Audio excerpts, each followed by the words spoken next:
तर मित्रांनो, घरोघरी मातीच्या चुली या मालिकेच्या येत्या काही नवीन भागामध्ये आपल्याला फारच ट्विस्ट असं मालिकेमध्ये दिसणार आहे, कारण मालिकाच तशी एका नवीन वळणावर येऊन थांबते. खरं तर आता या मालिकेमध्ये आणखीन एका कॅरेक्टरची एंट्री करणार आहेत. तर मित्रांनो, पाहण्यासाठी पूर्ण व्हिडिओ नक्की पहा. तर इकडे अवंतिकाला त्या ऐश्वर्याच्या गुंडांनी, त्या माणसांनी त्या रणदिवेच्या घरासमोर नेऊन फेकलेलं असतं. त्यानंतर तेवढ्यातच तिथे सौमित्र देखील बाहेर येतो आणि त्यानंतर सौमित्र आणि नानासाहेबही बाहेर येतात. आणि त्यानंतर सौमित्र नानासाहेब तिला विचारायला लागतात की ते माणसं कोण होते आणि त्यांनी तुला असं गाडीतनं का ढकलून दिलं, असं सर्व प्रश्न ते तिला विचारायला लागतात. पण सौमित्र मात्र त्यांना काहीही उत्तर देण्यापासून तिला थांबवतो. आणि त्यानंतर इकडे तो सौमित्र तिला विचारतो, काय झालं, ऐश्वर्याने तुला फार त्रास तर दिला नाही ना? आणि त्यानंतर तेवढ्यातच तिथे जानकी आणि ऋषिकेश देखील पोहोचलेले असतात. त्यावर ती जानकी म्हणते, काय झालं अवंतिका, तुझ्या वडिलांची तब्येत कशी आहे? आणि ती अवंतिका तिला विचारणारच असते की माझ्या वडिलांना तर काहीही झालेलं नाहीये. तेवढ्यातच तो सौमित्र तिला सर्व खरं सांगण्यापासून थांबवतो आणि तिला अडवतो. त्यानंतर तो म्हणतो, तू असं बोलू नको, शांत बस, कारण मी दादा वहिनींना काही एक सांगितलेलं नाहीये, कारण आधीच दादा वहिनी खूप मोठ्या संकटामध्ये अडकलेले आहेत आणि आत्ताच कुठे आपल्या घराकडे थोडेसे आनंदाचे क्षण आले आहेत, त्यात मी हे सगळं सांगून वहिनीला टेन्शन देणार नाहीये, असं तो त्या अवंतिकाला म्हणतो. आणि तिला देखील सांगतो, तूही वहिनीला यामधलं काहीही सांगू नकोस.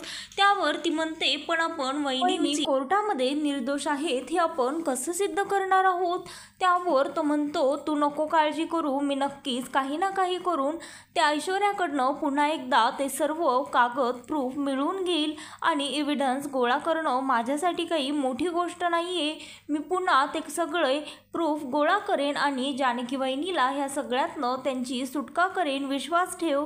अवंतिका, तूही जास्त टेन्शन घेऊ नकोस, असं तिला सांगते. आणि त्यानंतर इकडे ती जानकी ऋषिकेशला म्हणत असते, मला नक्कीच असं माझ्या मनामध्ये संशय आहे, मला असं वाटतंय की नक्कीच आपल्यापासनं काहीतरी सौमित्र आणि अवंतिका हे दोघंही लपवत आहेत, असं ते दोघंजण आपापसामध्ये डिस्कशन करत असतात. त्यावर तर ऋषिकेश म्हणतो, मला देखील असंच वाटत आहे, कारण तूच बघ, आपल्या घरामधनं असे कसे पेपर्स गायब होतील? मला तरी ही गोष्ट शक्य वाटत नाही, कारण असं कोण आहे, कोण असं करेल? खरं तर नाना आणि आई तर या गोष्टीमध्ये देखील नसतात, त्यांना तर माहीतही नसेल सौमित्रने कुठे पेपर ठेवले होते.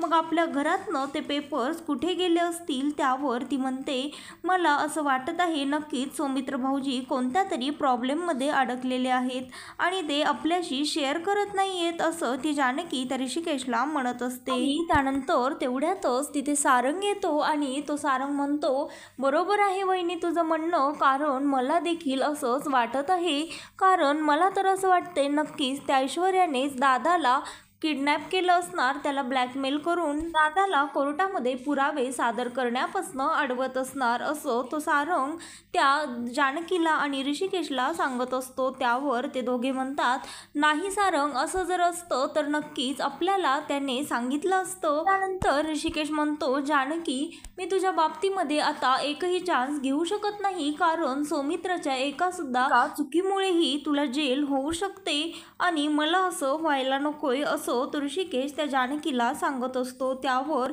ती म्हणते, माझ्या आईचा काही पत्ता लागला का? त्यावर तो म्हणतो, मी सौमित्रला त्याच विषयावर बोलणार आहे.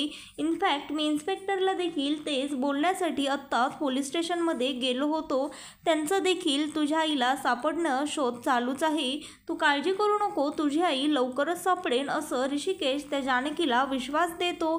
त्यानंतर तो म्हणतो, पण का कोणास ठाऊक मला सौमित्रवर सारखंच जास्त संशय येत आहे. त्यानंतर ती जानकी म्हणते, तुम्ही स्वतःच्या भावावर संशय घेणार का? त्यावर तो म्हणतो, नाही जानकी, तो नक्कीच आपल्यापासनं काहीतरी लपवत आहे. त्यानंतर तो म्हणतो, मी आता त्याला विचारणारच आहे, असे कसे त्याच्याकडनं पेपर्स हरवले? त्यानंतर असं म्हणून तो ऋषिकेश बाहेर जातो आणि तो त्या सौमित्रला विचारतो, तू पेपर्स कुठे ठेवले होतेस, तुला तेवढं तरी आठवतं का? त्यावर तो म्हणतो, दादा, मला तुला या विषयावर काही एक बोलायचं नाहीये कारण मी सध्या फारच टेन्शनमध्ये आहे.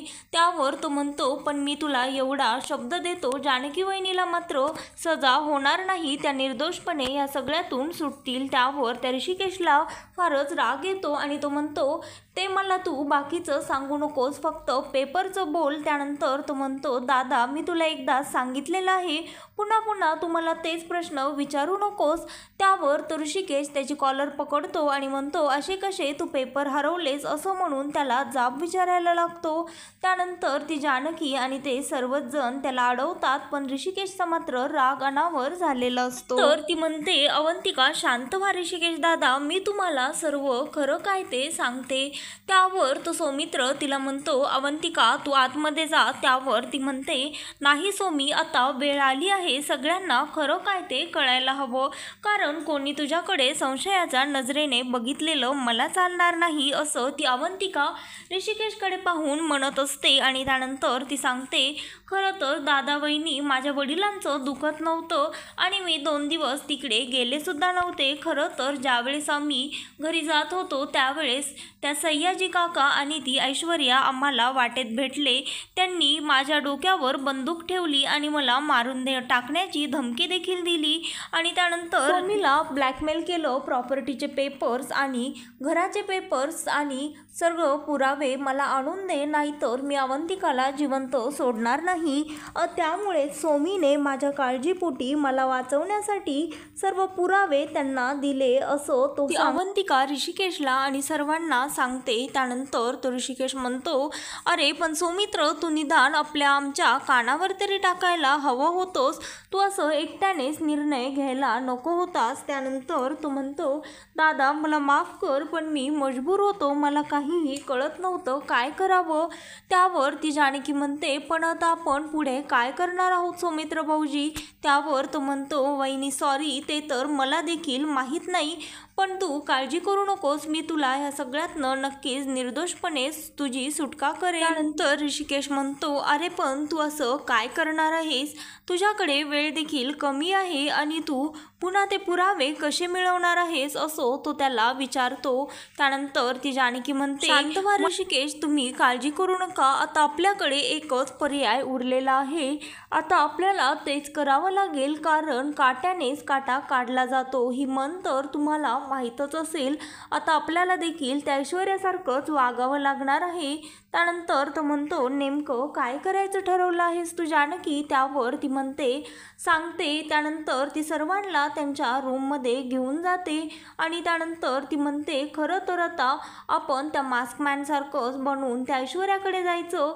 त्यानंतर आपण तिला आधी अननोन नंबरवरनं मेसेज करायचा आणि तिला सांगायचं, प्रॉपर्टीचे पेपर्स आणि सर्व पुरावे तू मला दिलेस तर मी तुला 50 कोटी देईल, असं आपण तिला अननोन नंबरवरनं मेसेज करायचा. आणि त्यानंतर तिच्याकडनं धोक्याने ते प्रॉपर्टीचे पेपर्स आणि सगळे पुरावे घ्यायचे आणि त्यानंतर आपण सोबत इन्स्पेक्टरला देखील घेऊन जायचं, कारण ती ऐश्वर्या काहीही करू शकते, असं ती जानकी सौमित्रला आणि सर्वांना सांगत असते. ती म्हणत असते, खरं तर आता ती कोणत्याही थराला जाऊ शकते, म्हणजे ऐश्वर्यानेच हे सर्व गुन्हा केला आहे, ह्याला साक्षीदार पोलीस इन्स्पेक्टर देखील राहतील, अशाने आपले दोन्ही प्रश्न मार्गी लागतील, असं ती जानकी सांगत असते. त्यानंतर सौमित्र म्हणतो, खरंच वहिनी तू काय कमाल आहेस, म्हणजे बघणं एवढ्या टेन्शनमध्ये सुद्धा तुला बरोबर युक्ती सुचली, असं तो त्या जानकीला म्हणतो. त्यानंतर जानकी म्हणते, आता फक्त आपला हा प्लॅन सक्सेस व्हायला हवा, देवाकडे तुम्ही एवढीच प्रार्थना करा, असं ती सौमित्रला सांगत असते. त्यानंतर तो सौमित्र त्या ऐश्वर्याला कुठे यायचं आहे हा स्पॉट सांगतो आणि तिला 50 करोडची ऑफर देखील देतो. त्यानंतर त्या ऐश्वर्याला वाटत असतं की आता मास्कमॅनलाच मी प्रॉपर्टीचे पेपर्स देत आहे की काय, पण खरं तर तो मास्कमॅन नसून ती जानकी मास्कमॅनच्या वेशामध्ये आलेली असते.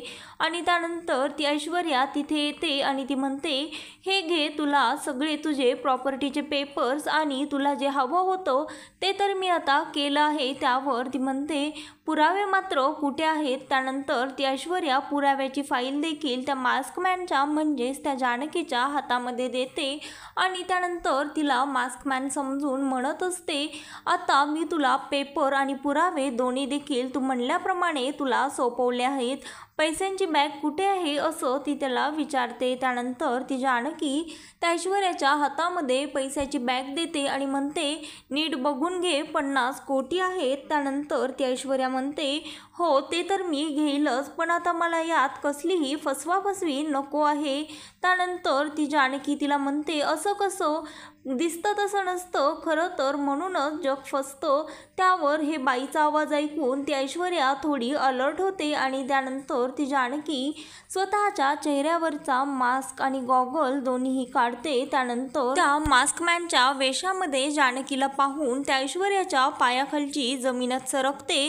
तिचा फार राग संताप होतो. त्यानंतर ती दातं खाऊन तिच्यावर चिडून तिला म्हणत असते, प्रत्येक वेळी मी काहीतरी करायलास तू माझ्या मध्ये मध्ये येत असतेस आणि माझं काम तू होता होता फिसकवतेस, पण आज मात्र मी तुला सोडणार नाही. तू माझ्याकडनं धोक्याने प्रॉपर्टीचे पेपर्स आणि पुरावे मिळवले आहे, आता बघ मी तुझे काय हाल करते, असं ती म्हणत असते. त्यानंतर ती बंदूक काढते आणि त्या जानकीच्या डोक्यावर बंदूक ठेवून तिला बंदुकीचा धाक दाखवत असते. त्यानंतर तेवढ्यातच तिथे पोलीस येतात आणि तिला असं करण्यापासून अडवतात.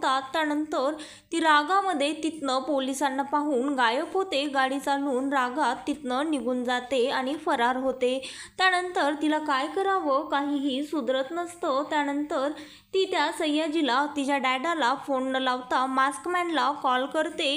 त्यानंतर त्याचा देखील तिला फोन लागत नाही. त्यानंतर ती त्या पुन्हा फोन ट्राय करते. त्याचा फोन लागतो आणि तो म्हणतो, बोल काय झालं, एवढे फोन केलेस, याचा अर्थ तू माती खाल्लीसच ना. त्यावर ती म्हणते, हे तुला कसं कळालं, आणि रडायला लागते आणि म्हणते, आता तू जानकीचा बदला घे आणि त्याची माफी मागायला लागते. रडते आणि चिडून म्हणत असते, पुन्हा एकदा मला त्या जानकीने हरवलं आहे. तर ती म्हणते, आता तूच त्या जानकीचा बदला घे. त्यावर तो म्हणतो, तिचा बदला तर मी घेईलच, पण त्याआधी मला तुला संपवावं लागेल, कारण तू माझा टाइम वाया घातलेला आहेस आणि मला असले लूजर माणसं बिलकुलही नको. त्यामुळेच मला त्या जानकीच्या आईला एवढे दिवस सांभाळावं लागलं, नाहीतर आत्तापर्यंत मी माझा बदला पूर्ण करून कधीच तिच्या आईची देखील वाट लावली असती, असं तो मास्कमॅन त्या ऐश्वर्याला म्हणतो. तर मित्रांनो, घरोघरी मातीच्या चुली या मालिकेच्या नवीन भाग पाहण्यासाठी चॅनलला लाईक, शेअर आणि सबस्क्राईब मात्र नक्की करा.